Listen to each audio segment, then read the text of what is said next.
বাংলাদেশে সাম্প্রতিক সহিংসতা, জুলাইয়ের ঘটনা প্রবাহ, পুলিশ হত্যা সব মিলিয়ে দেশের আইন শৃঙ্খলা পরিস্থিতি নিয়ে প্রশ্ন উঠেছে নানা মহলে। এর মধ্যে স্পষ্ট বার্তা দিলেন পুলিশের মহাপরিদর্শক মোহাম্মদ আলী হোসেন ফকির। তিনি বলেছেন, কোনো অপরাধী বিচারের বাইরে থাকবে না। রাজশাহীতে এক প্রেস ব্রিফিং এ সাংবাদিকদের মুখোমুখি হয়ে আইজিপি কথা বলেন সাম্প্রতিক সহিংসতা, পুলিশ হত্যা এবং দেশের সার্বিক আইন শৃঙ্খলা পরিস্থিতি নিয়ে। এখানে তো আমাদের পুলিশও অনেক লোকই মারা গিয়েছে। আইন অনুযায়ী প্রত্যেকটা জিনিসের যা হবার সেটাই হবে।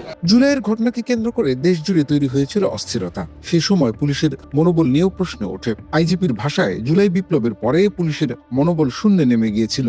কিছু ভুল সিদ্ধান্তের কারণে এই পরিস্থিতি তৈরি হয়েছিল। তবে এখন পরিস্থিতি অনেকটাই পুনরুদ্ধার করা হয়েছে। রাজশাহীর আইন শৃঙ্খলা পরিস্থিতি নিয়ে আশাবাদী আইনজীবী। তিনি বলেন, এই অঞ্চলের মানুষ শান্তিপ্রিয় এবং এখানে অপরাধের হার তুলনামূলকভাবে কম। তো রাজশাহীর মানুষ শান্তিপ্রিয় মানুষ। এখানে ওই ধরনের যে খারাপ কাজে লিপ্ত হওয়া বা অপরাধের সংখ্যা অনেক কম, আমি যতটা জানি। আগে থেকে আমার একটু জানা ছিল। তবে ইদানিং আমাদের বেকারত্বের কারণে হোক, আমাদের যুব সমাজ শিক্ষিত বেকার প্রচুর সারা বাংলাদেশে, তাদের কর্মের সংস্থান সৃষ্টি করা দরকার। এই বেকারত্বের কারণে হোক, যে কোনো আন্তর্জাতিক জানেন যে বিভিন্ন দেশে মাদকের ছড়াছড়ি, ড্রাগস, এই নার্কোমানি দিয়ে বিভিন্ন অপরাধজনক কার্যক্রম তৈরি হয় সমাজে। এটার একটা খারাপ দিক চলে আসে। তো সেটা বন্ধ করার জন্য মাদকের বিরুদ্ধে আমাদের জিরো টলারেন্স।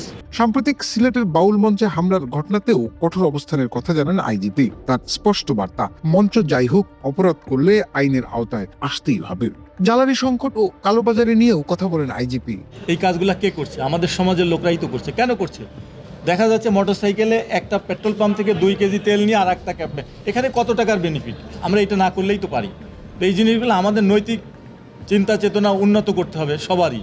আমি পুলিশ চেষ্টা করলাম, কিন্তু আপনারা সবাই মিলে এগুলো যদি করতে থাকেন, তাহলে তো সমাজটা একটি শান্তিপূর্ণ সমাজ প্রতিষ্ঠা হবে না। দেশের বিভাগীয় শহরগুলোকে স্মার্ট ও সেফ সিটিতে রূপান্তরের জন্য সরকারের কাছে প্রস্তাব দিয়েছে পুলিশ। সবশেষে চলমান তদন্ত ও রাজনৈতিক সংবেদনশীল বিষয়গুলো নিয়ে মন্তব্য এড়িয়ে গেলেও আইজিপির বার্তা স্পষ্ট, আইনের ঊর্ধ্বে কেউ নয়। বাংলাদেশে আইনের শাসন প্রতিষ্ঠা এখন সময়ের সবচেয়ে বড় চ্যালেঞ্জ।